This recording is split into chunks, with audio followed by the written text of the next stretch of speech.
wife's worried I'm going to trip and screw up the video. But anyway, so we went to Sintra today and we listened to some advice beforehand and we disregarded other advice. And what is the first thing that you learned?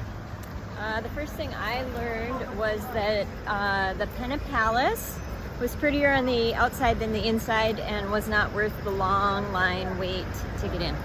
Yeah, and I snuck a half hour ahead in line because the guy waved me through and we got there and there are 3 checkpoints. And so you are not going to likely get in early if you sneak up the line early. So a lot of people got turned away, myself included, and you need your tickets or some validation once you get inside the castle because they're going to scan them again and again. And again. And what was there anything cool about the inside of the palace? It was okay, but it was definitely not worth the wait. And this is the other thing, is why we were standing in line. Someone said that they progressively get more and more behind as the day goes on. So if you have a late in the day pass to get in, you might not even get in because they shut it down at the end of the day. It doesn't matter if you've gotten in or not. So go, if you do want to see the inside, make sure you get the first pass of the day. We got the 11:30 pass and we set out from Lisbon at 8 a.m. Got on the first train and got there. And what you may not know or don't see in the guidebooks or the videos is once you get to Sintra, you're not there yet. You need to take a bus. There'll be people trying to sell you tickets when you get off the train immediately. Don't buy those. Those are $10 one way. Obviously, you need a round trip ticket. And so we took the bus and I sat behind the driver and there was no view and I got extremely car sick, so I would not recommend that. And once you get to the top, realize that there are a few stops and it was raining when we were there, so it was very difficult to get a ride back home. So how do we get home? There was a nice gentleman with a Jeep who said €5 each and I'll give you a ride to the train station. But what was really cool was when we got in his Jeep, he started telling us or asking us what we did, what we wanted to do, and he gave us some expert tips on how to find the well, which is one thing we really wanted to do, and then how to walk back to the train station from the well. So we probably saved a ton of time and a lot of headache waiting for the bus.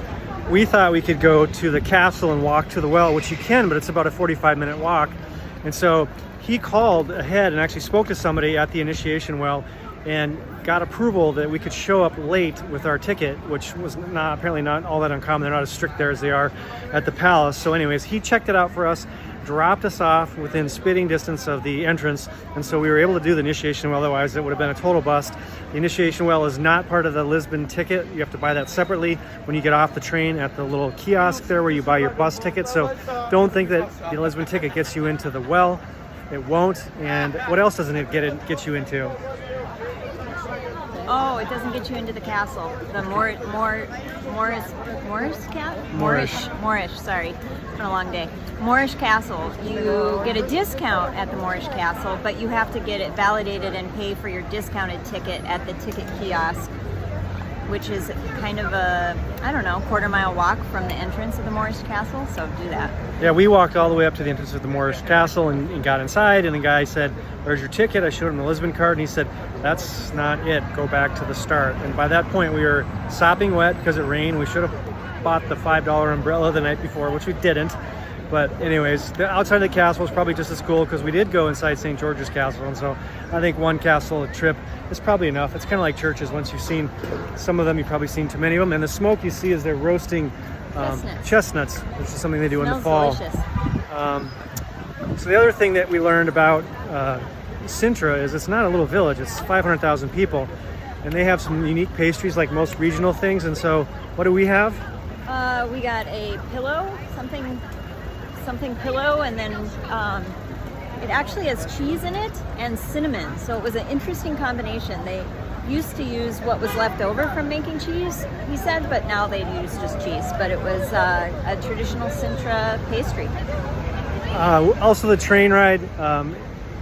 People say to sit on the left side of the train. It doesn't really matter. You're going to drive through urban sprawl. And if you like graffiti, it doesn't really matter which side you sit on. You're going to see plenty of it. But it was a little bit foggy and hazy today, and we didn't really see any scenic sights maybe until the very, very end. So all in all, it was a good day.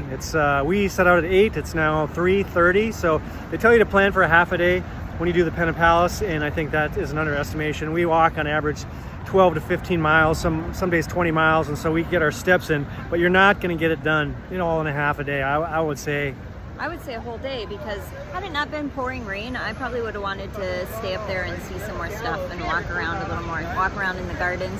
So I would plan for a whole day. I would go early, plan for a whole day. I agree. Plan for a whole day. Skip the inside of the castle, do the castle grounds, which are really cool.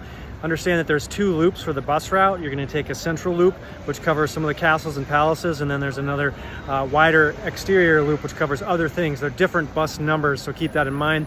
And the thing that we learned from the Jeep guy, drove us down the hill in an old, I don't know, World War II era kind of diesel Jeep. But anyways, the castles inside in the Sintra area are much prettier on the inside, less crowded, less expensive, and highly recommended to do those. So on our next trip, we'll probably check that out in lieu of the Pena Palace. So hope you found that helpful. Cheers. Cheers.